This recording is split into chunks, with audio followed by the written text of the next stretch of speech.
Hi, my name is Hudson Zhao, and I'm a senior at Nova High School. I'm excited to present my research to IYRC Winter 2025.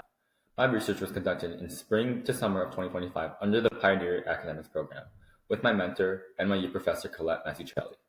My research is entitled Modern Perspectives on Energy Security, the Development of Renewable Energy in Poland. We'll start off with my research question, which is how can Poland's evolving access to clean and renewable energy be explained in terms of its specific national security concerns, particularly energy security? When we look at this question, I sought to break it down in my methodology. Energy security has no universal term, so I just sought to define it in the Polish context. I did this through three lenses: domestic, adversaries, and diplomacy. For domestic, I built upon past research into energy security by breaking it down into three additional themes: availability, affordability, and resilience. Availability and affordability are pretty self-explanatory, but it's important to note that resilience also concerns both man-made and natural threats to energy security. Secondly, adversaries. In Poland's case, Russia is clearly Poland's largest adversary, and it's in a unique situation where it's previously dependent on Russia for energy, but now it's independent after diversifying many of its sources.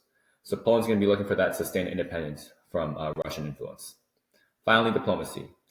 Poland's renewable energy goals, especially in the 21st century, should advance its diplomacy. So we see its diplomacy most heightened in alliances like NATO and its transatlantic partnership with the United States, and also energy imports from other countries.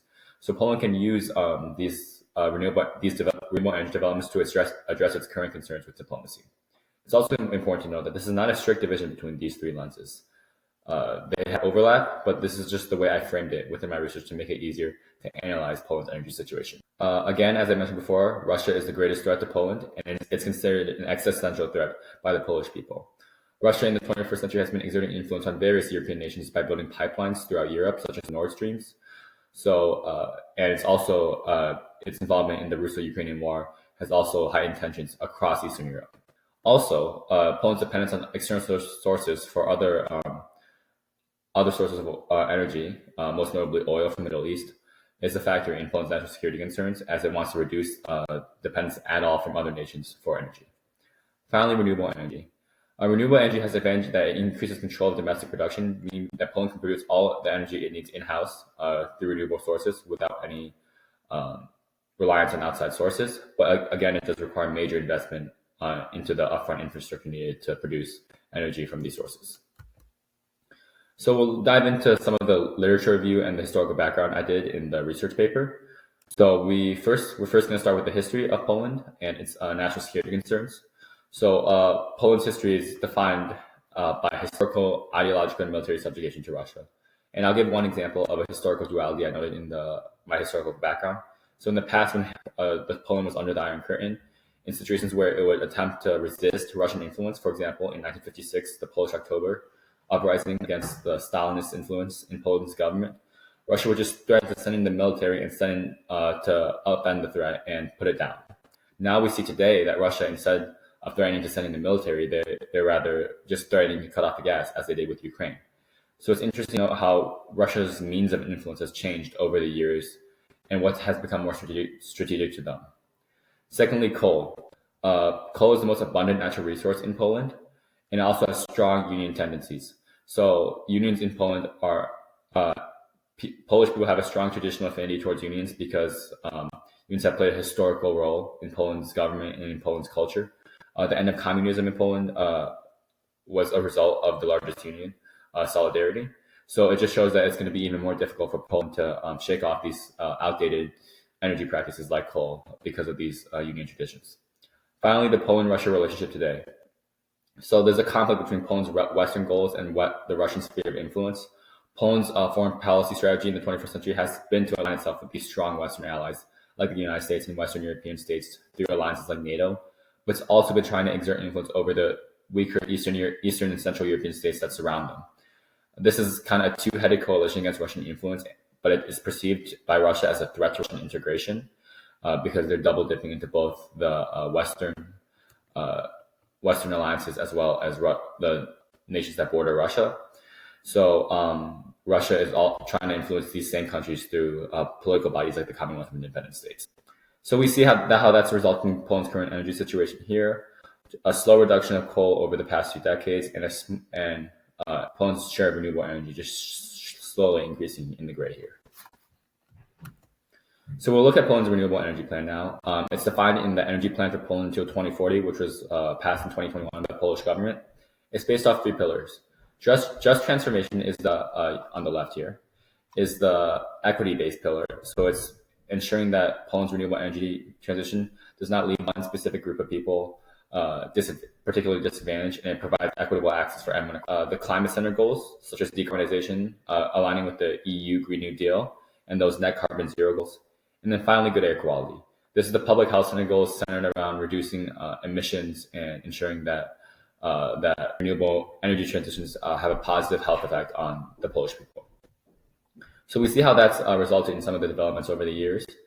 The bottom graph on this right-hand side shows the share of renewable energy as a percentage of electricity production, and you can see how this has grown the most over the past 5 years, from 2019 to 2023.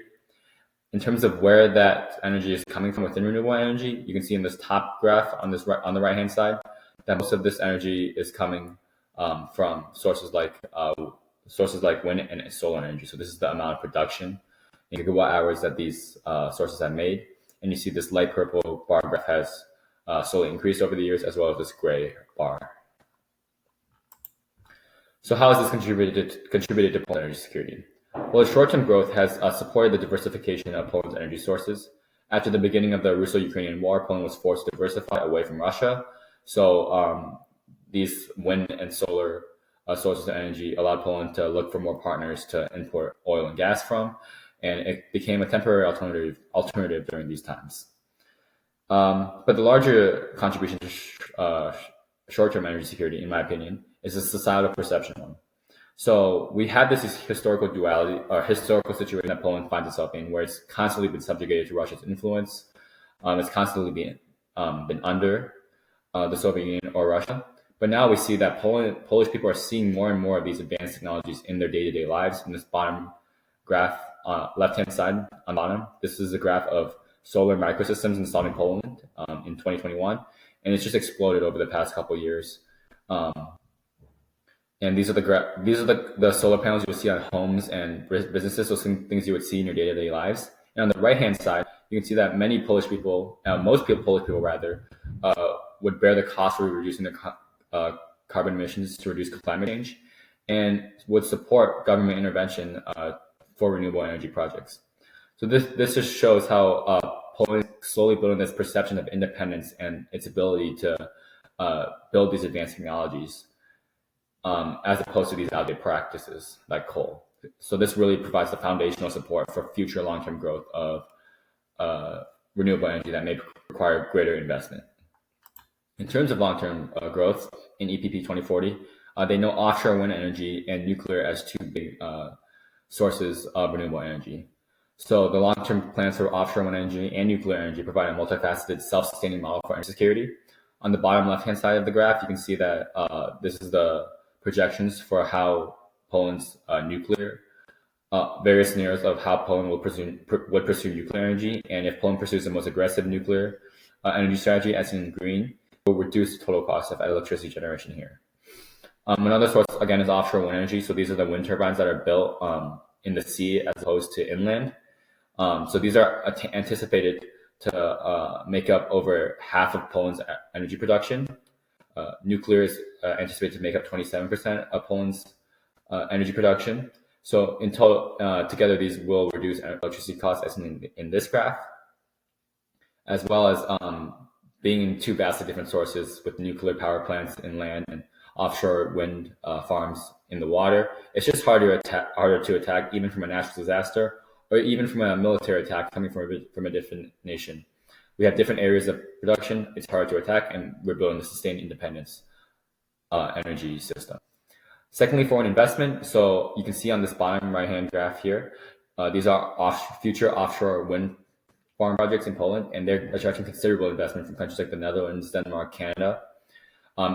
Nuclear reactors in Poland are coming from sources in the United States, companies based in the United States.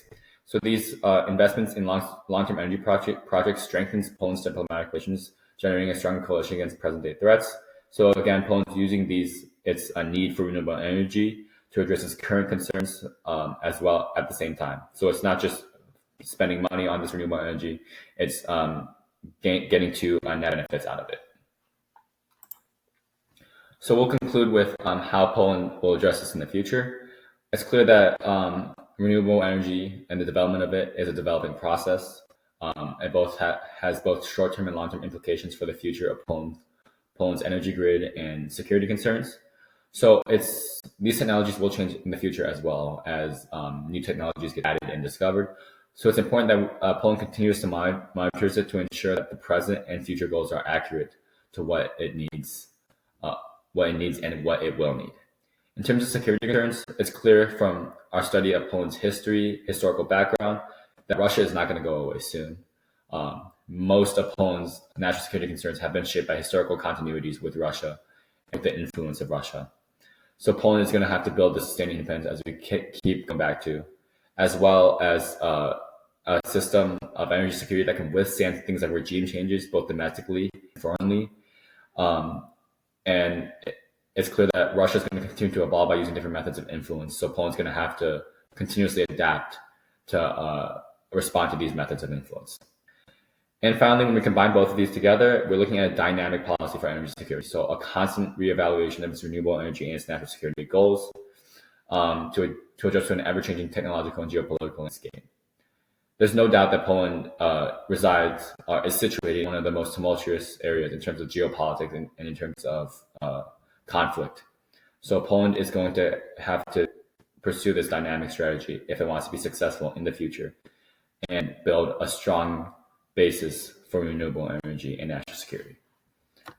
So that concludes my presentation. Thank you to IYRC for this opportunity. And again, thank you to Pioneer Academics for enabling me to complete this research. Bye-bye.